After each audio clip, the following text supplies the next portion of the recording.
I'm gonna help you leave your parents' house this year.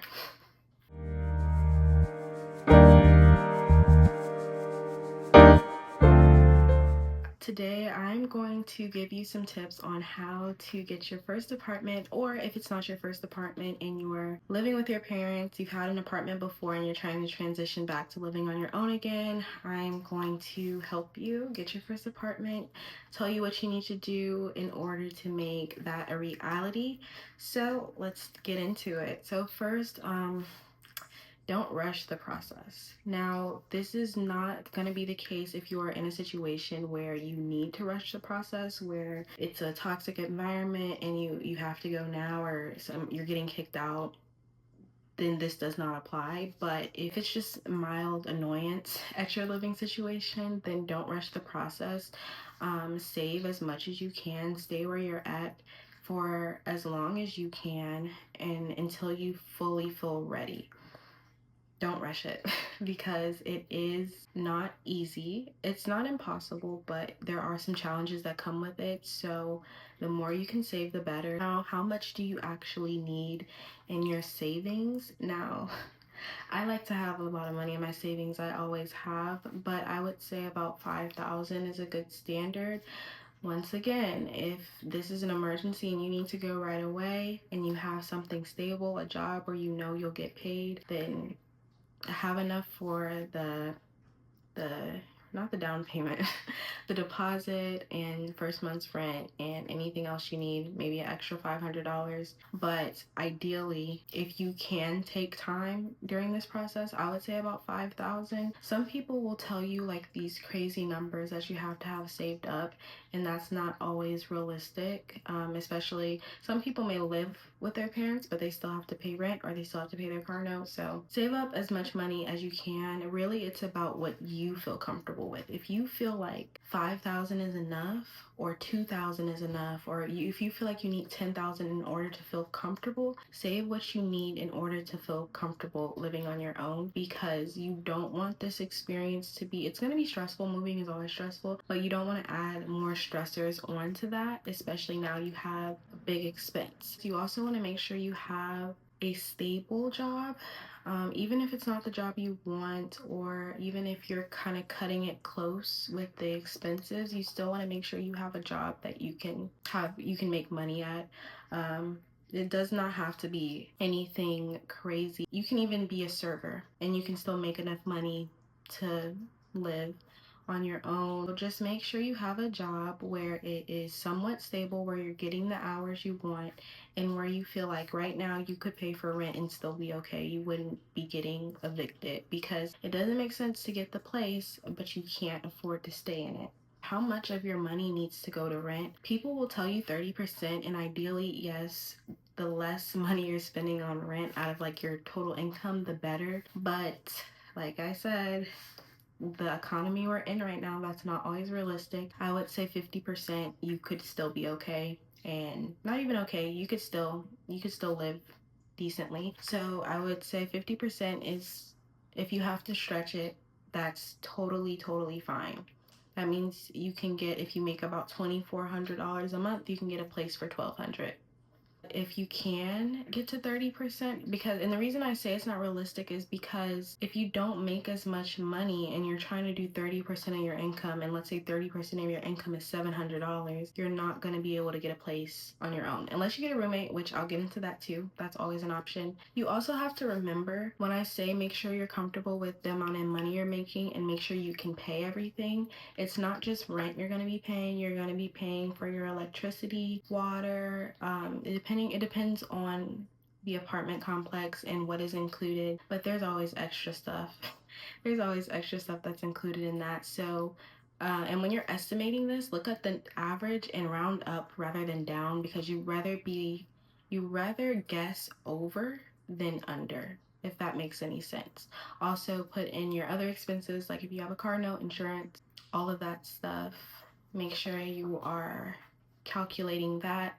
Figure out how much money you have and how much money you'll have left for groceries, fun, spending. Next is going to be picking out a place. And I think with social media, it sometimes can make us think that we need to live in a certain place to feel better about ourselves. If you go on TikTok, you'll see, like, I live in Atlanta, so there are a lot of sky-rise apartments, a lot of really nice apartments out there, and you'll see somebody and they'll be like 18 or they'll be 20 and they'll be like, I'm moving in my high-rise apartment at 20 years old, and it'll make you want something like that. Even if you are super financially stable, even if your job makes a lot of money, if you can live below your means, especially if it's your first apartment, it's better to have something affordable and a lot like more spending money than spending so much money on rent. Like, if you make less money, then obviously you're not going to have that much of a choice, and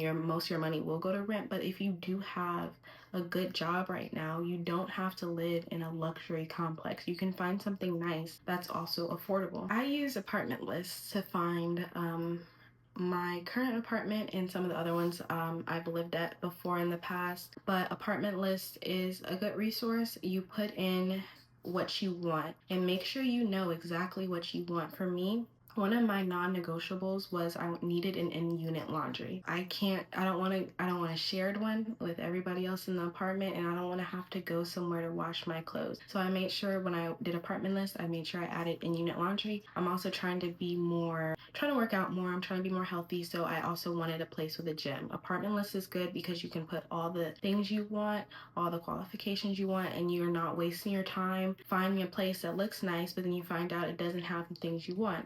You have a dog and they don't allow dogs. So it helps you not waste your time. And then when you look for your apartments on Apartment List, go to Google or mainly Google, look at the Google reviews. And what you're gonna want to do, because especially in the city, they will have these reviews that are 5 stars for people who just toured the complex. They don't even live here. So the reviews will look good. It'll be an apartment with 4-star reviews, but most of those reviews are not accurate. They're not from people who actually live here. So what you're going to do is you're going to go to the most recent reviews, and then you're also going to look at the lowest reviews. And sometimes that's scary because if you're on a budget, you don't want to see all the bad stuff, but trust me, this will help you narrow down your choices. And something to keep in mind, I will say, is when you're upset about something, you're more likely to leave a review than if you're satisfied. So bad reviews isn't always just like, that doesn't mean that you might not have a good time at that apartment. What you want to look for is what the bad reviews say and if they are lining up with the other bad reviews. And then you want to make sure that whatever the bad reviews are saying consistently, if that's something you can live with.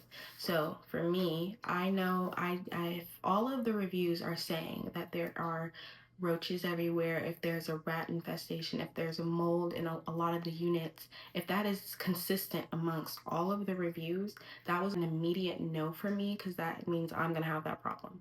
But if it was something like, oh, the neighbors are kind of loud, or the trash bin doesn't always get emptied, sometimes it builds up, that stuff I could live with, especially if the place is in my budget. So look at the reviews and look at what you can live with, what you can't, and that is how you're going to narrow down your search. You also want to look, if you have a car, and especially if you live in the city, you want to look at parking, because some places will charge you extra for parking. I lived at this apartment complex. If you are in Atlanta, you know what it is, the Mix.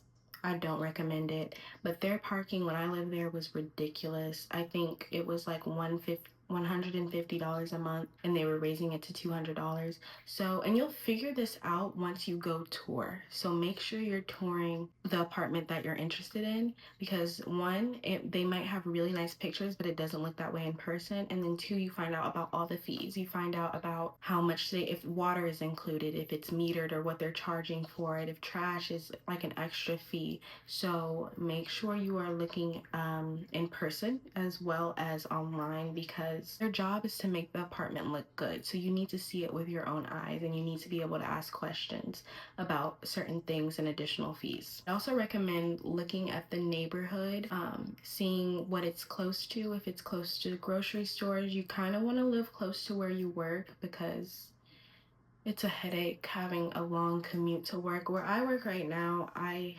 it's a 30-minute commute going, but it's an hour coming back. And that is my least favorite thing about living here is the commute. So make sure that you are close to where you are working. It'll save you a lot of time, it'll save you gas money, and it will save you the headache. So that's something to keep in mind. So you're gonna want to look for deals. The best time to move, I know I'm posting this probably in like April, which you can still find somewhat good deals, but the best time to move is definitely in the winter months, December, January, February. That's when rent is going to be super low because they're trying to get people into the units. And it is also when you're going to get deals and promotions. My place, I got 2 months free and I got a gift card for $1,000.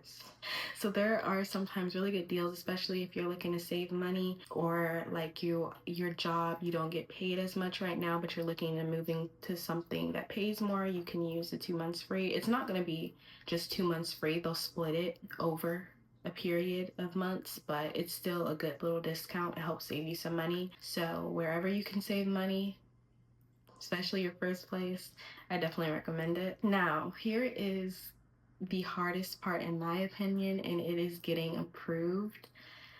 And that's why I say live within your means, but also now there are probably going to be some people who tell you ways to get around the 3 months, you have to make 3 months rent or you have to make 2.5 months rent. I'm not going to suggest that, just for your own peace of mind, because technology is improving and there are ways. For this apartment I'm at right now, they ask for all kinds of stuff like bank statements, all of that. There was no finessing the system. I think they use a proof shield. I know people say they don't like a proof shield, but it is hard to get approved with it. So I would just apply for places where you make the amount of money you need to make. If anything, just look for places that only ask for 2.5 times instead of like 3 times the rent, because it's a lot easier to make that goal than the 3 times the rent. Another option is roommates, or one roommate. That will cut your rent in half. That'll cut a lot of your expenses in half. In one of my first like official apartments, I had one roommate and that helped a lot with us splitting expenses. When it comes to finding a roommate, don't just room with a friend. You can. I roomed with my friend, and she was first my college roommate and then she became my friend. But room with someone who has similar living habits as you. Similar cleaning habits, similar spending habits. They're like the same level of responsibility. Don't just room with someone you like and you're friends with. And if you're looking for a roommate outside of like people those are questions you ask. How clean are you? Do you care if I'm clean? If you're somebody who you're not really a neat freak, you're kind of like, I'll get to it. You need to be with someone who's like that too. How often do you go out? How often are you going to bring guests over? Do you have any pets? Ask the important questions. It's not about if you guys get along personality wise. It's about if you guys have similar living habits. That's going to save you a headache. And even then, sometimes you can get stuck with someone, but sometimes that's the only option, especially if you need to get out fast. Having a roommate will help you get approved. There's also, if you are a student, sometimes apartments will use, like if you take out loans or you get money for housing, sometimes they can accept that, so that is an option. And then if you are able to, getting a cosigner can help a lot. I know some people don't always have the privilege of getting a cosigner, but if you have someone you trust who makes a good amount of money, because they are going to have to make a lot more in order to like be approved as a cosigner, you can ask them to be a guarantor or a cosigner, which basically just means if you can't pay it, they're going to come after that person. So that means you have to be a responsible person and you have to be someone that they trust. But if that is an option for you, I think that is the easiest way to get around the income requirements. I do want to talk about pets a little bit because I have a cat and I'm not going anywhere without my cat, but there are some places that either don't approve pets. One of the apartments I lived in, they did not allow pets at all. And in some other apartments I lived in, there was a really expensive pet deposit and then you had to pay pet rent. So what I would recommend is, if your pet helps you any way, emotionally, mentally, is to just get an ESA letter. I use CertaPet. It was like $100, but that's a lot less than what some people were asking. And if you are in a complex with no pets, that's how they have to let you have your pet that way. So that is something you can use. Don't abuse that. Don't abuse that piece of information. But if your pet does help you emotionally, get an emotional support letter. And they'll have you talk with an actual therapist, and then the therapist will write the letter and they'll sign off on it, and that's how you can work with that issue. And lastly, I feel like this is a whole other video about how to like move in, because once you get approved, you still have to worry about furniture and packing. Something my friend recommended that I didn't do that I should have is start buying stuff in advance. And that's why I said at the beginning of the video, don't rush the process, because it's easier if you just take your time with it and you're not in such a hurry. You can get the place that you truly want, and you can have enough money so you can be comfortable. But getting like cleaning supplies or kitchen supplies, getting them after you get paid. Like let's say you plan to move in 3 or 4 months, so every 2 weeks when you get paid, you'll get a set of pots and pans 1 week, and then the next week you'll get some cleaning supplies. So that is a really good way to not have to spend so much right before you move on things that you need. I didn't people will tell you, and this is probably good advice, to wait to get your furniture. I didn't do that, but I live in a studio, so I don't need that much furniture, so I didn't have to worry about that. But I didn't wait to get my furniture. But if that's something you need to do, there's nothing wrong with that either, because at the end of the day, you want your apartment, you want your place to feel like a home. You don't want to just get something just because you feel like you need to fill the space. You want to get something that you're genuinely gonna like and that is good quality. So if you have to wait to get your furniture, then wait to get your furniture. If you need to get your furniture on a budget, Amazon has some nice things. I got my bed frame from Amazon and it was $100, and I still use it. I got it for my very first apartment and it's still hanging in there. Also Wayfair. You can find a lot of budget furniture if you can't afford to get like a $500 couch, and there's nothing wrong with that. It'll still look nice. This couch is from Wayfair and these pillows are from Amazon. Maybe one day I'll do a video with like all my Amazon finds, but those are really good sources to get all of your apartment needs.